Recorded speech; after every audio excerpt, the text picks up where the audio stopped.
Good morning everyone, my name is Mr. Bandon and my topic for today is about equation of the CMN. So for our learning objectives, lahat tayo sabay-sabay natin basahin. At the end of the period, 85% of the students with at least 85% proficiency should be able to 1. Number 2. determine the center and radius of a circle given the equation. And number 3, the last. Participate actively in class discussion.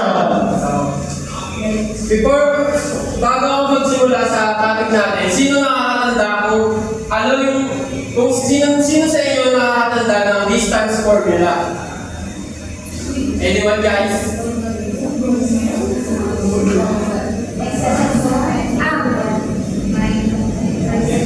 Yes, Miss Cruz. Try lang po, sir. Yeah. Ano po, distance formula ay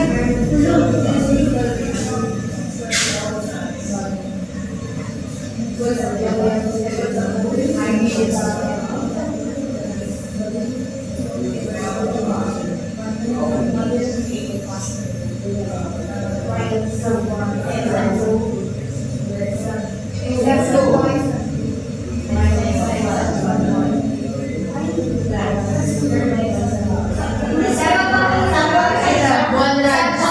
Ay, sorry, sir. Thank you po. Thank you for helping me out.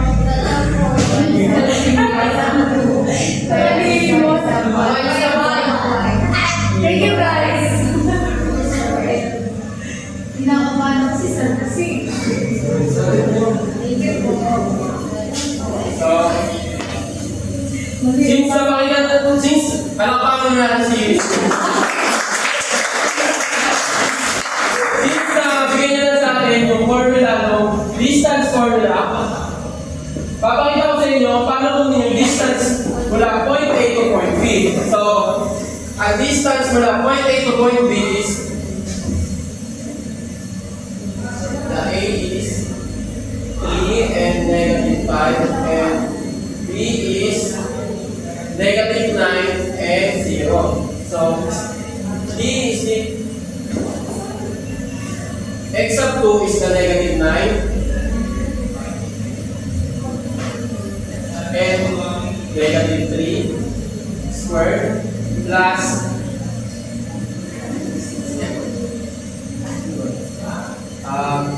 0 minus negative 5. So,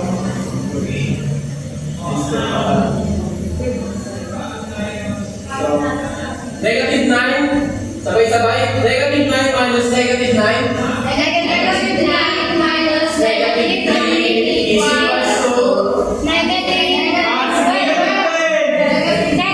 10. Tama, Mr. Dago. And negative 0 minus negative 5. 0 minus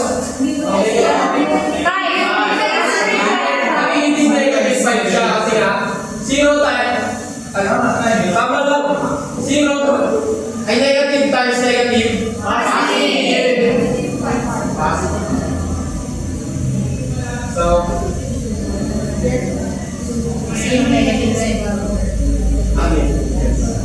negative 12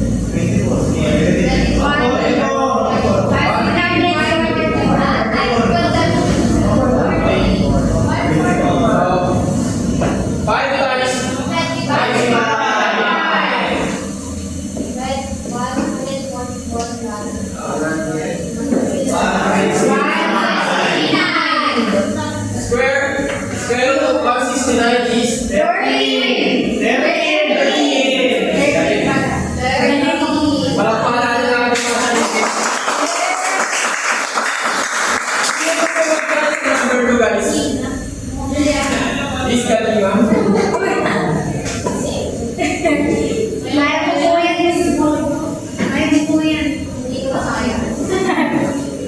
Number 2,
So, since na intindihan na natin kung paano tutunin yung distance formula, let's proceed to our main topic, which is a circle with a center of the oblique. Kung paano natin tutunin yung equation of the circle gamit yung distance formula. So, since kapag nakikita natin dito sa PowerPoint na yung kapag yung circle daw is yung center niya is nasa origin or nasa zero, yung gagamitin natin yung distance formula para makuha yung equation of the circle. For example, center will be the 0 and 0, and any point of the radius of the circle, which is this, the x and y. Then using the distance formula, x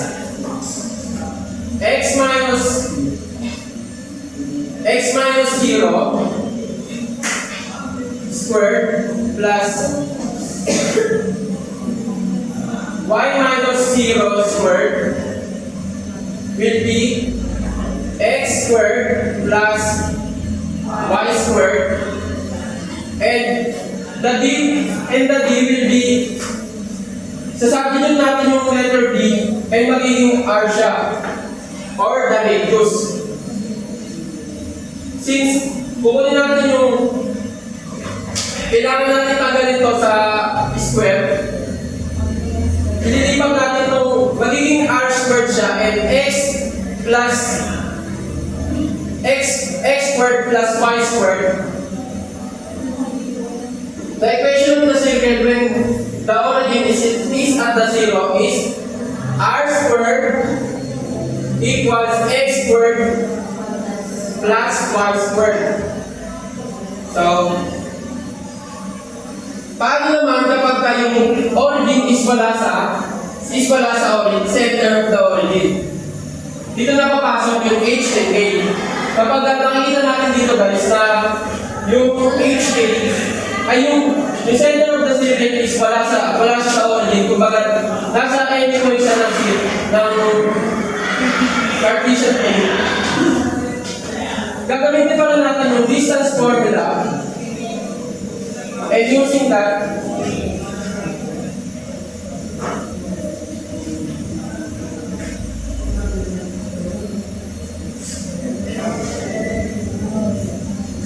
center is HK and any point of the radius is XY. Gagawin natin yung distance formula ulit, which is T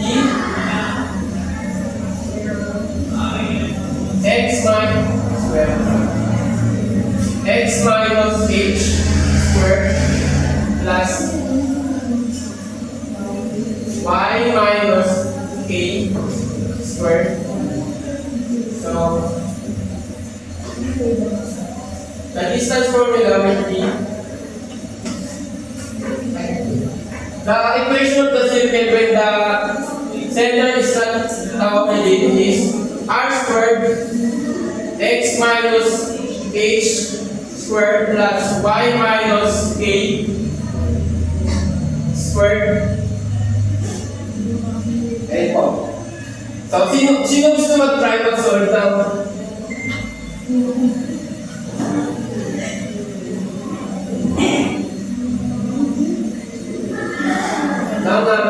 example number 1?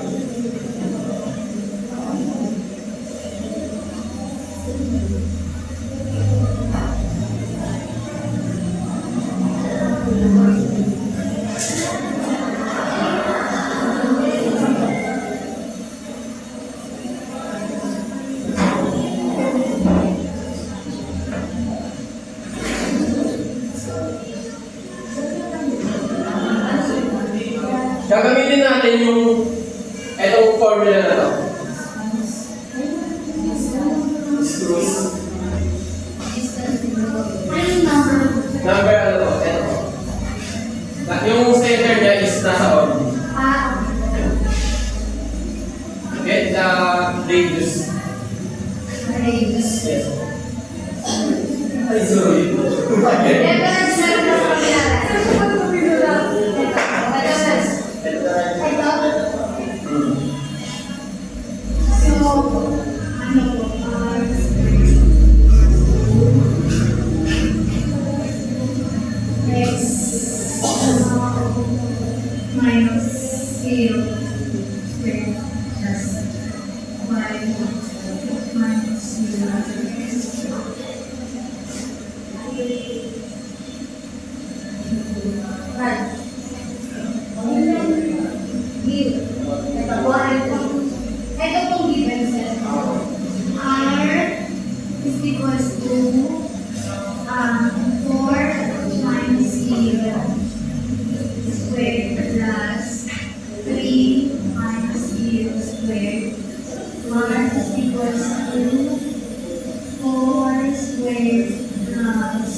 And now, since nakuha na natin yung radius na itong radius na itong circle, ano na to, circle na to. Gagamitin na natin, isasubstitute na natin siya para maging ano, equation. Since copy the x sub 2 plus y sub 2 is equals to 5. Ito na yung equation of the circle na ito.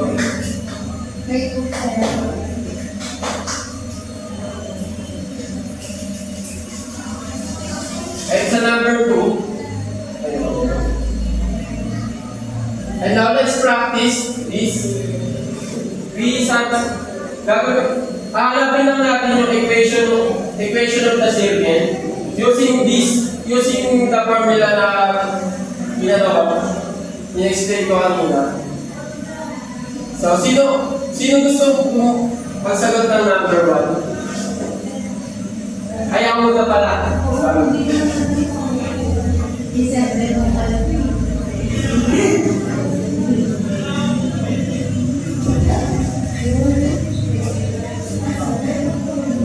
Since nakita natin yung center niya is nasa origin, copy the x squared plus y squared is equals to 16. Sa number 2 guys, yung gusto.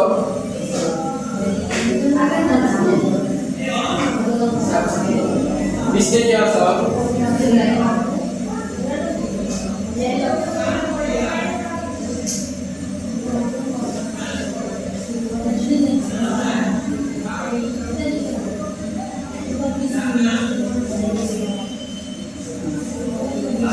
Tama mo.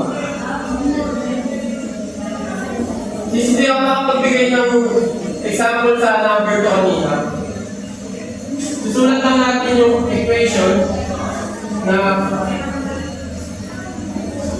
sa number 3 is x plus 4 squared plus y minus 7 squared is equals to 36.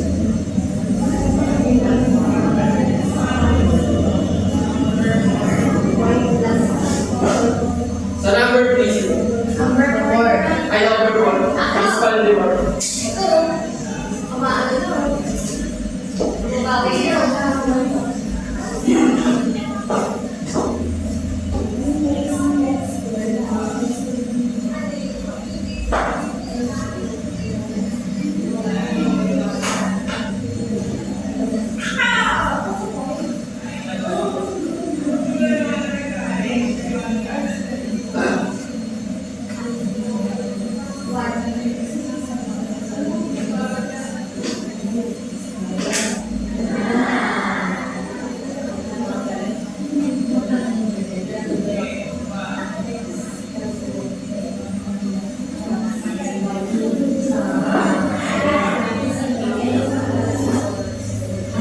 Sa number 5, guys, is A.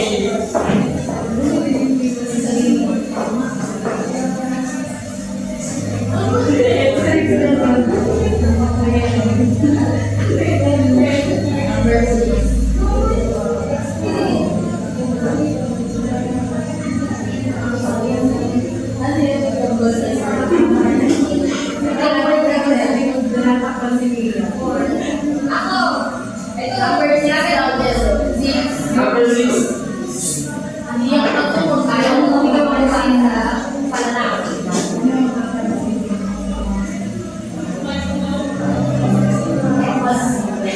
Positive. Positive yan. Positive. Positive equal.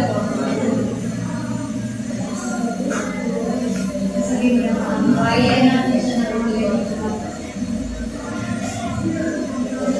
tama guys, hindi na siya.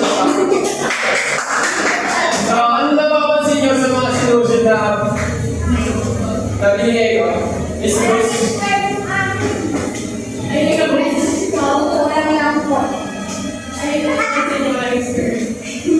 Ano po, ang napansin ko po sir, sa mga pinagsasasan niyo po sa amin, ay kung ano po yung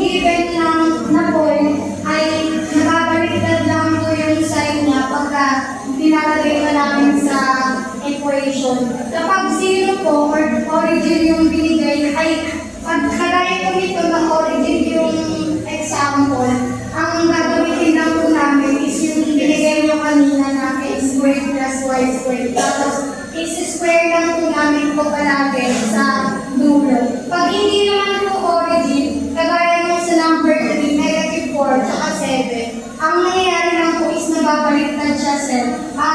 Yung x na number is negative 4, nagiging positive 4. While yung y naman dito, the positive, is nagiging negative 7. Tapos i-square lang ulit natin yung radius, which is 6 squared, naging 36. That's all, sir. Thank you. Let's do this again. And ngayon naman, nahanapin naman natin yung center of the radius and yung center ng equation and the radius.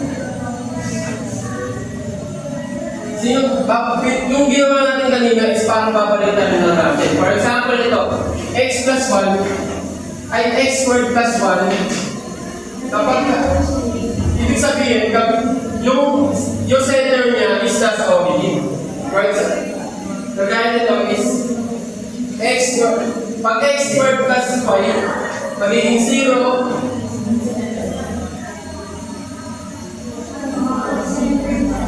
0 and thank you. Sino gusto mag-try sa number 2? Miss Paradisa.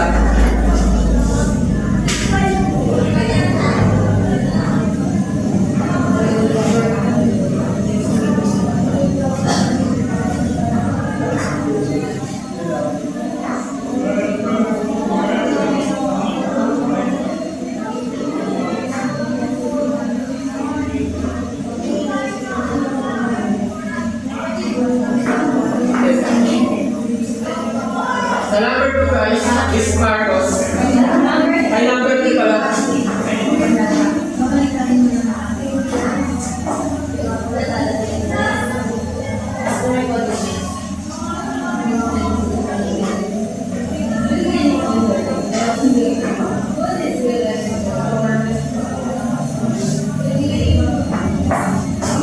Sa number 4, is kay Yili.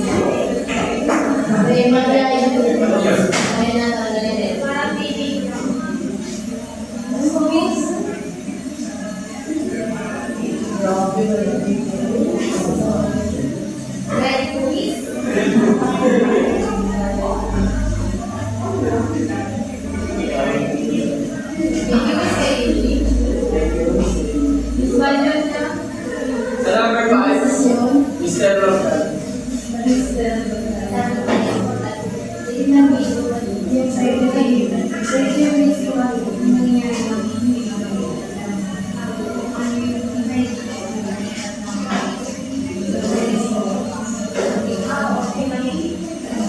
And now, alam na natin kung paano kunin yung rate, kung paano hanapin kapag naka-equation, paano hanapin yung center and radius, and alam na rin natin paano resolve yung equation. Ngayon, magbibigay ako sa inyo ng quiz. Sulat na lang sa notebook ninyo guys. Video natin na natin.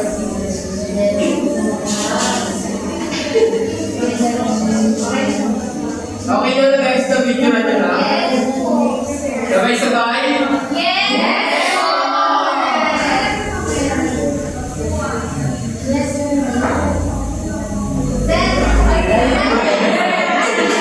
Ang galing, sir.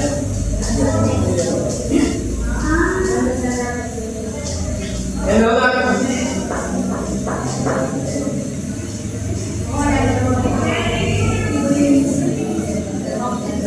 Sabay-sabay natin basahin guys.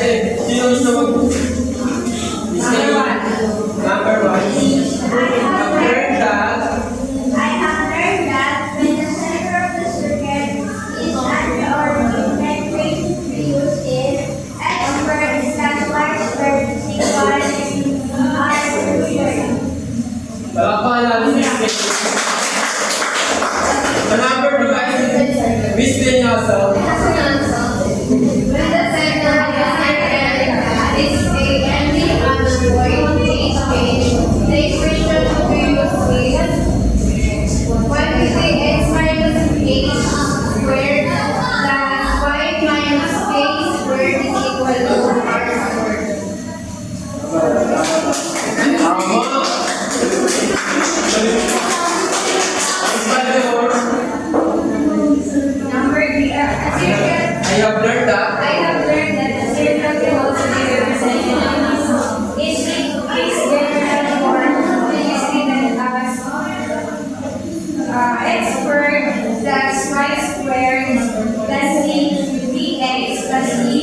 y plus m is equals to 0.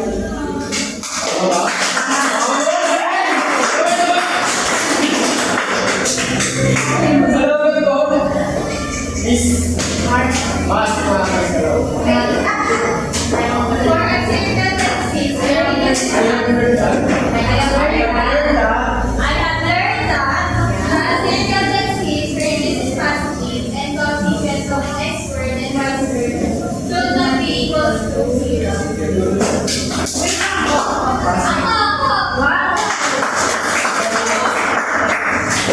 I have learned that the given the coordinates to the center and any other point on the circle, the length of the radius, it takes the radius of the distance whatsoever.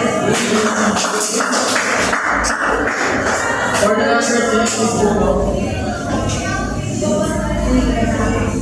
I have learned that to write the division per se of a circle, the two necessary parts must be obtained. A is the center and B is the radius.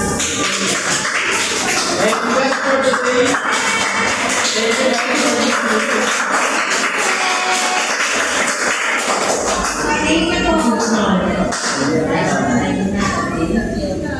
Thank you guys for listening.